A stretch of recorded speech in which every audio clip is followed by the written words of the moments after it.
spéciale d'observation. Cette mission civile et non armée doit pouvoir remplir son mandat sans interférence et avoir un accès sûr et sécurisé à toute l'Ukraine. Mon pays continue de soutenir la mission et notre personnel y restera engagé. Nous en appelons à la poursuite d'une résolution diplomatique et politique du conflit et saluons l'offre de bons offices du secrétaire général des Nations Unies. Monsieur le Président, cela fait 8 ans que cette Assemblée se réunit chaque année en réaffirmant son soutien à l'intégrité territoriale de l'Ukraine, suite à l'annexion de la République autonome de Crimée et de la ville de Sébastopol par la Fédération de Russie. Tous les ans, mon pays, comme beaucoup d'autres, réitère sa condamnation de l'annexion comme un acte contrevenant au droit international. Depuis 8 ans, la population civile affectée par le conflit voit son espoir légitime pour un avenir plus sûr et plus pacifique déçu. Il est grand temps que cela change. La violence engendre la violence. Elle n'est jamais une solution. Les conflits doivent être résolus par des moyens diplomatiques. Le chemin du dialogue doit toujours rester ouvert.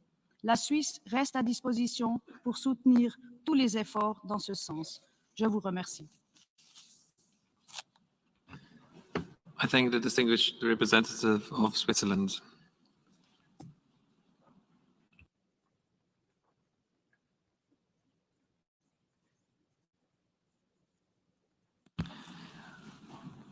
I now give the floor to the distinguished representative of China.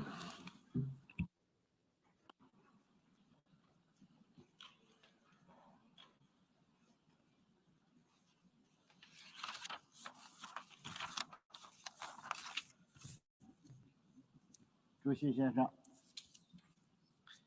中方对乌克兰局势的演变表示关注。中国关于维护各国主权和领土完整的立场是一贯的，联合国宪章的宗旨和原则也应当得到共同维护。同时，我们注意到，乌克兰问题有着复杂的历史经纬和现实因素，演变至今是一系列因素共同作用的结果。当前形势下，有关各方都要保持克制，避免任何可能加剧紧张局势的行动。中方呼吁各方认识到落实安全不可分割原则的重要性，继续开展对话协商，在平等和相互尊重的基础上，继续通过和平方式寻求解决彼此关切的合理方案。我们欢迎并鼓励一切致力于推动外交解决的努力。谢谢你，主席先生。I thank the distinguished representative of China.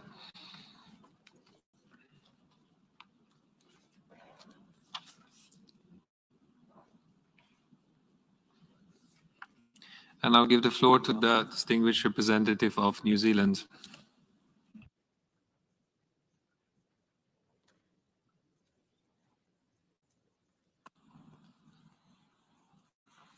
Mr. President, colleagues, today's annual UN General Assembly debate on Ukraine takes place at a critical time for Ukraine, for Europe, and for our international community. Consistent with the UN Charter and as members of the General Assembly, it is our responsibility to do all that we can do to avoid the deadly consequences of war. We know only too well that the cost of conflict falls on civilians, with a disproportionate burden carried by women, children, and the elderly. Death, injury, displacement, loss of critical infrastructure, reduced access to healthcare and education, and the curtailment of human rights and freedoms. This is why New Zealand stands so strongly opposed to Russia's deliberate and provocative actions taken in the last few days. Russia's actions represent a clear breach of Ukraine's sovereignty and territorial integrity, and a sharp violation of international law and the Minsk agreements. New Zealand strongly supports the sovereign right of any state to determine its own future, including in terms of its security relationships. We have been consistent in expressing our strong support for Ukraine's territorial integrity and sovereignty and international diplomatic efforts to find a peaceful solution. There is no basis under international law for the recognition of the self-proclaimed Donetsk People's Republic and Luhansk People's Republic. Their recognition by Russia and the deployment of Russian troops into the Donetsk and Luhansk regions undermines diplomatic efforts towards a de-escalation of the crisis between Russia and Ukraine. New Zealand is deeply concerned that this is a calculated act by Russia to create a pretext for an invasion of Ukraine. Everyone in this chamber knows that a military invasion is an act of aggression and a violation of one of the most fundamental principles of international law. We join the Secretary General in being deeply concerned about the perversion of the concept of peacekeeping. We agree that when troops of one country enter the territory of another country without its consent, they are not peacekeepers at all. By the self-proclaimed republics and in Russian-occupied Crimea are very troubling. New Zealand joins the international community in calling for human rights violations in the Donbas region to cease. We encourage Russia, Ukraine, and other parties to intensify dialogue, including through a return to the Normandy format, with a focus on bringing an urgent de-escalation of tension. We call on Russia and all parties to respect international humanitarian law. And we call on Russia to commit to dialogue to resolve its security concerns, to act in the interests of peace and the principles of the United Nations, and to act consistently with its responsibilities as a permanent member of the United Nations Security Council. Russia's continued efforts to undermine the sovereignty and territorial integrity of Ukraine represent one of the most significant risks to international peace and security for decades. The impacts of such a conflict will not be confined to Europe. It will further destabilize the international community at a time when geostrategic uncertainty is already high. The international rules system is under pressure, and the global economy remains fragile, all compounded by the impacts of the COVID-19 pandemic. This is a dangerous time. We are at a critical juncture, but it is one where we believe that diplomacy must prevail in preventing a conflict that would have tragic consequences for Ukraine, for Europe, for Russia, and for the world. New Zealand supports the Secretary General's rallying call to resolve this crisis without further bloodshed. We stand ready to support international diplomatic efforts to de-escalate the crisis in Ukraine in any way we can. Thank you. I thank the distinguished representative of New Zealand.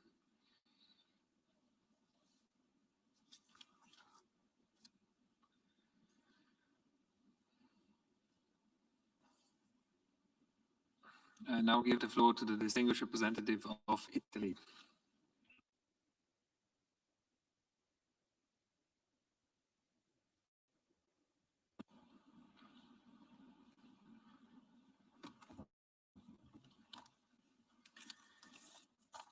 Mr. President, Italy aligns itself with the statement of the European Union and wishes to add the following remarks of its own. We strongly condemn the decision by the Russian Federation to recognize the independence of the self-proclaimed republics of Donetsk and Lugansk, and to deploy Russian forces in the Donbas region.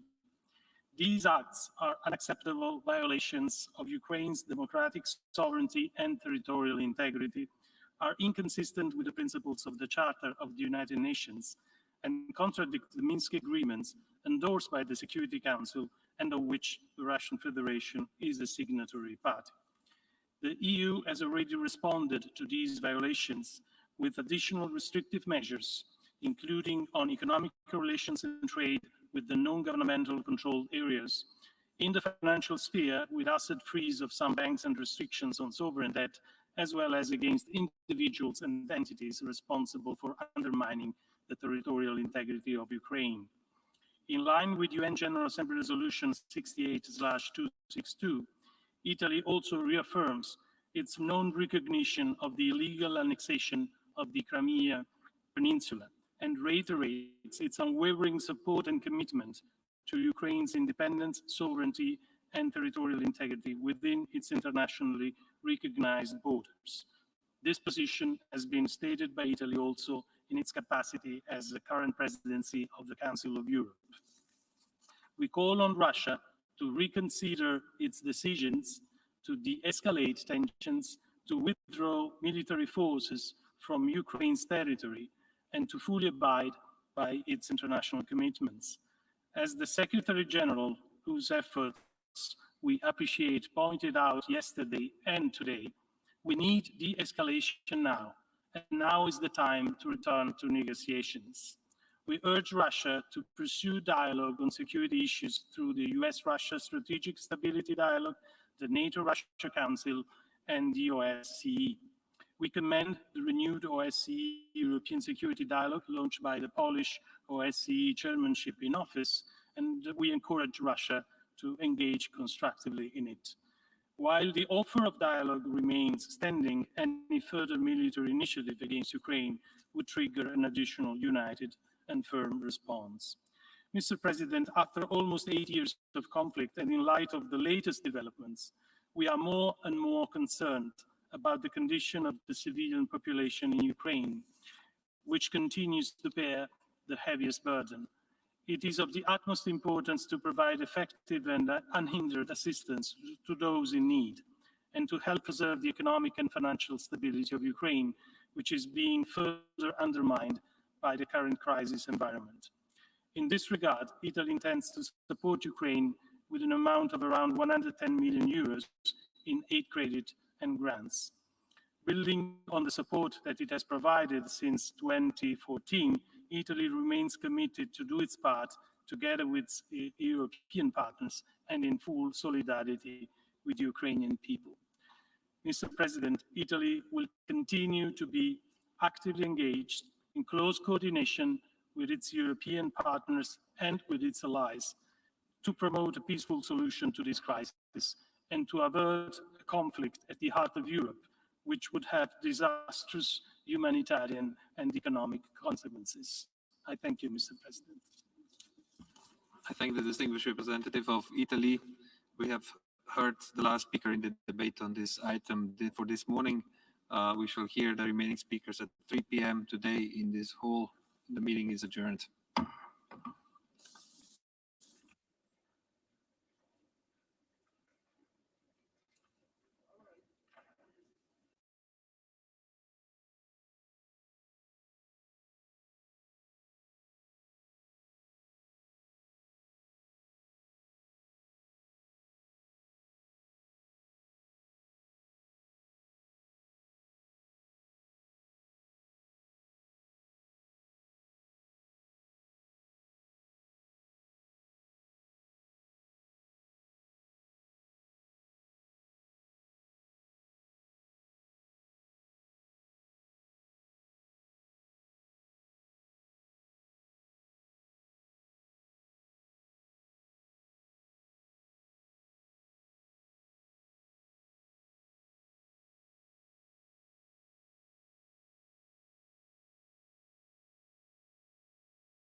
So that was Antony Blinken, Biden's Secretary of State, and the Ukrainian Foreign Minister together there at the State Department.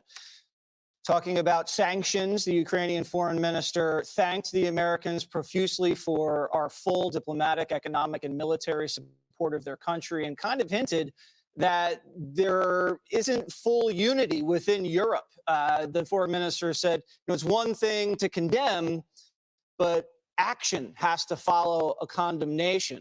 So there is some splits that are occurring between the European powers. Pete Hegseth, your reaction to what we saw there at the State Department and what you heard from President Biden this afternoon? Yeah, a lot of words, a lot of talk about agreements, sanctions. What I saw in that briefing room was impotence and resignation. Two people resigned to whatever Vladimir Putin is deciding to do. And Antony Blinken talked about laying out the playbook. What have we done? We've laid out the playbook at every step of what Vladimir Putin has done, except it doesn't feel like we've done it either as a ref or a coach or even a player, more like an observer outside of what's happening there. Totally resigned because the leverage we once had, which is ultimately energy. Yeah. Russia supplies 10% of the world's oil, a third of Europe's oil, 60% of Germany's oil. Back to Ronald Reagan, we were trying to stop pipelines from the USSR to Europe. We didn't stop it. Donald Trump wanted to stop it. So they did have that leverage. They do have those opportunities.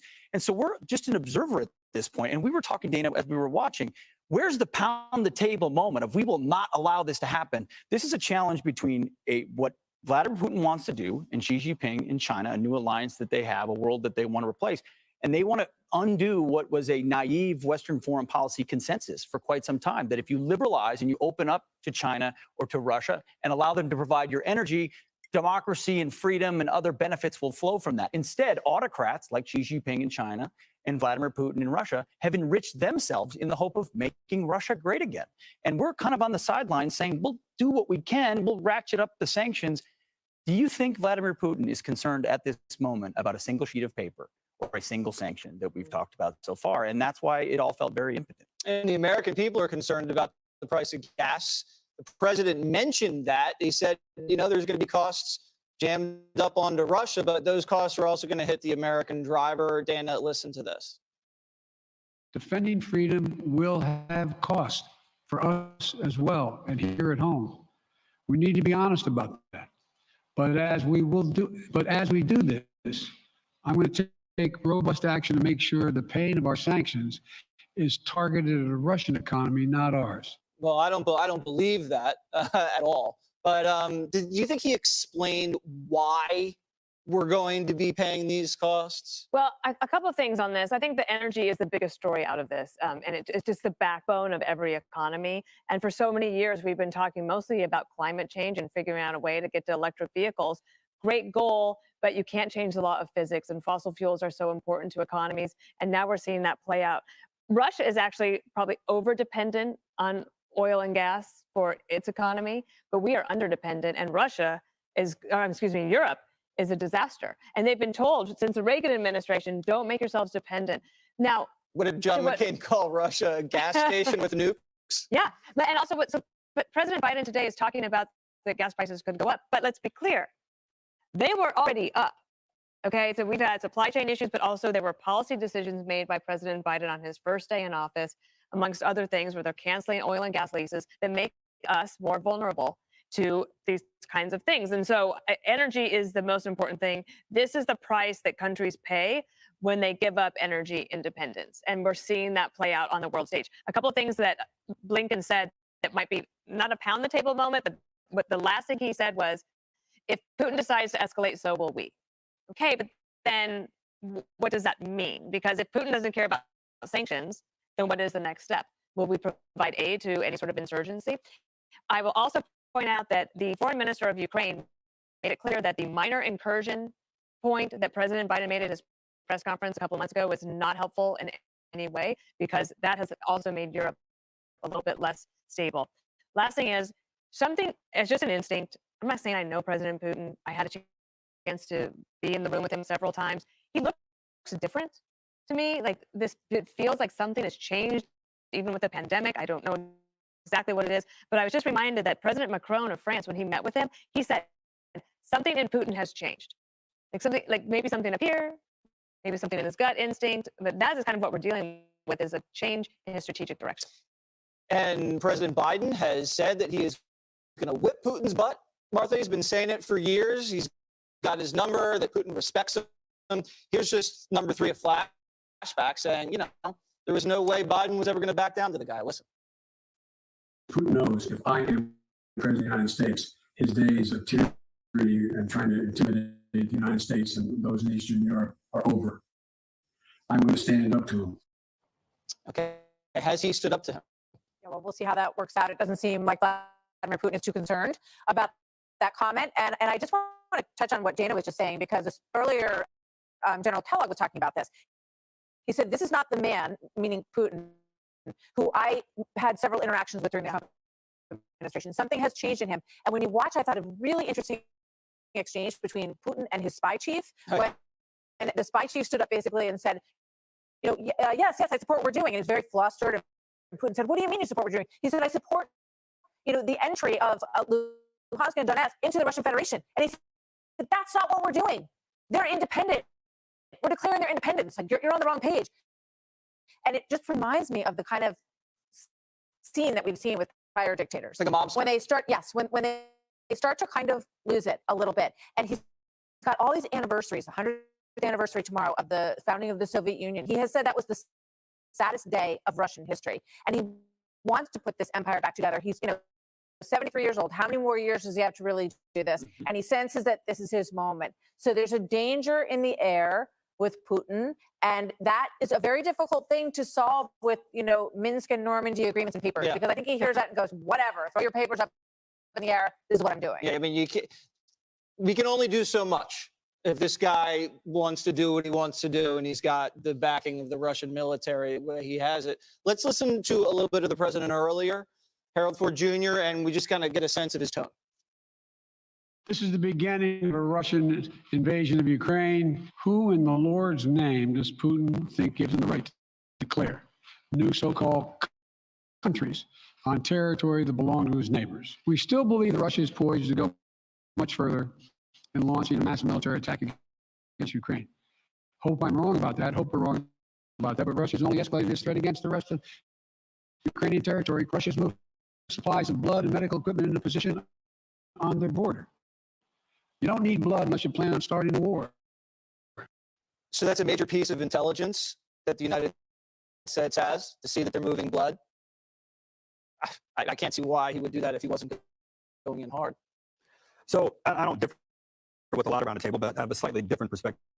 And I think the main point that's been made here that should be noted is the point that you just made, Martha, that Dana made first. Something's not right about Putin here. And if indeed you want to draw the mobster gangster analogy, when the head of a family demonstrates a lack of capacity like that, she's taken out. And in our world, it's men that are taken out. So perhaps there's some internal, which I think all of our comments have speculated and implicated, that maybe there's not the agreement amongst all of his deputies that he wants.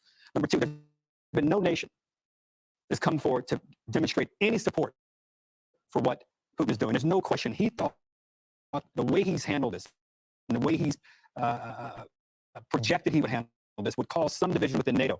You can listen to any commentator, any general, they also did not see NATO this united. There's no doubt. Listening to him the other day rewrite, revise, and reimagine the end of the Cold War was one of the strangest and most fascinating history lessons that one could ever fictionalize about. And he had even his own, the group that is supposed to be his greatest supporters, it was inertia in that room. So I'm encouraged a little bit by that. It was also interesting to see the Ukrainian prime minister, foreign minister. He doesn't look like a lackey for the United States. He seems credible. He seems honest. He is relentlessly patriotic about being a Ukrainian. It made clear to your point earlier, Jesse, to Secretary Blinken, look, we're with you guys. We hope you act. All this history is great, but let's act.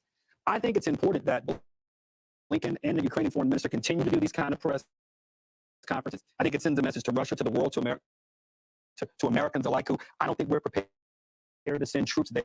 And I also think the audience is also looking at this as China. China's not said a word about this. In fact, they've said that they respect sovereign boundaries. We'll see where that goes. But to see NATO fortified, strong like this, and to see it standing with Ukraine Ukraine and its foreign minister there in D.C. yeah. But Jesse, there's not been anything. We can say verbal, we can be critical, and I'm fine with that. But he is unflinching in his support of what we're doing. The Ukrainian foreign minister is, and I think Blinken and the president made clear we're unflinching in our support of them. I think that's a positive right now. So what happens if this thing moves into not just Ukraine? What if Vlad goes into Poland? What if he goes into some of the Baltic NATO states? You think Joe Biden's going to trigger Article 5 and send a massive amount of American soldiers into Eastern Europe to defend Estonia? Do you think that could happen? I actually think he would. You think he will? I think attack on one is attack on all, and I think NATO, if there's one thing that's bulletproof about NATO, it's that belief. But I disagree slightly with what Harold said, because and you mentioned it. Talk is one thing. You can talk all you want about being united. But when you look at NATO and those NATO countries, you can't gut your military to pay for your welfare state and open up your borders and then believe you can muster the kind of collective will necessary to stare down a maniac who has ambitions potentially on that continent. What is the 82nd Airborne doing right now in Poland as they prepare? They're setting up processing centers for refugees. Oh boy. That's what our soldiers and Border Patrol agents do best these days. The Asians, they help facilitate refugees. I don't think that Vladimir Putin believes his adversaries are fundamentally serious right now. He doesn't believe the West is a serious civilization. We're running around talking about genders and reparations and all of this. He sees us divided. He sees us as self-loathing. And as a result, he thinks this is his moment to make an aggressive move, because we may talk about Article 5, and we should, but would the American people truly support sending our boys halfway across the world to fight against Vladimir Putin? I think the elites would want us to do so. The population in America would probably. So you think those oligarchs who have some of that financing coming their way, some of what we're doing, you think they're going to call him? I think they are. Look, we can't have it every which way. I know that we don't like some roundtable, don't like Biden, don't like Democrats. That's fine. But one thing is clear. He does not have the support, I think, Putin of everyone he wants in Russia. He does not have the, and at the end of the day, we can agree with you in this regard.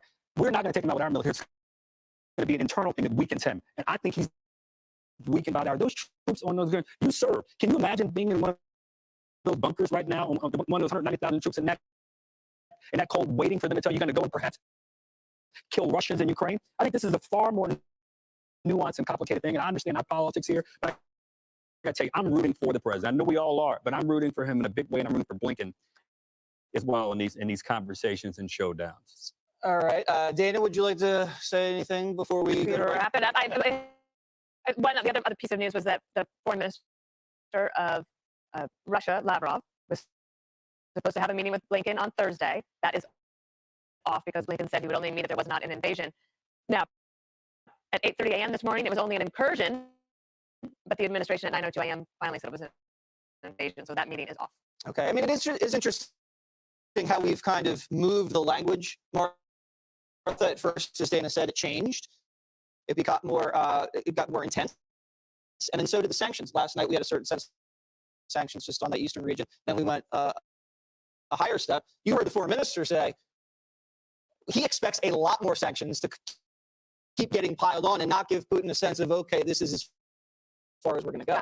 I think the language of minor incursion that the president used a couple weeks ago was a big mistake, because he lost the ability last night to say that and to allow it to be true, right? So in this essence, last night, once he said that, any invasion had to be called an invasion, or he would have looked weak. Right. So that got corrected within an hour this morning. That wiggle room was eaten up by dropping that phrase when he did. Can I ask Martha a question about, Please. just thinking about this on my way here, knowing that you would be here today, because you have such a close relationship with many of the World War II veterans, and you had to interview them. And obviously the Cold War was different than World War II, but it was an outgrowth of it. And you read Gerard Baker today in the Wall Street Journal, who said, we won the Cold War, but we then lost it as the West because we didn't focus. And I wonder if you have any insight as to how people are feeling. Actually, it's funny because I think about your experience, because it's something that I think a lot of Americans don't think a lot about, and that is the creation of all of those NATO countries after the Cold War, right? After the fall of the Soviet Union, when they were so weak, to then build up that bolster of NATO nations right on their border that really aggravated them, right? So was that the best move at that point? It's almost like post-World War II, how much do you beat up Germany at that point? You want them to become a democracy that can thrive after it's all over. And I think that's something that historically we have to look back at and say, was that a mistake or not to incorporate all those NATO nations right on their border, right when they were at their weakest? Do you think there ever will be any accountability? Obviously, expanding NATO year after year, right, to Russia's doorstep, but also making the Ukrainians give their nukes back in the early 90s. Are we ever going to get any accountability for the world community, as the foreign minister said from Ukraine?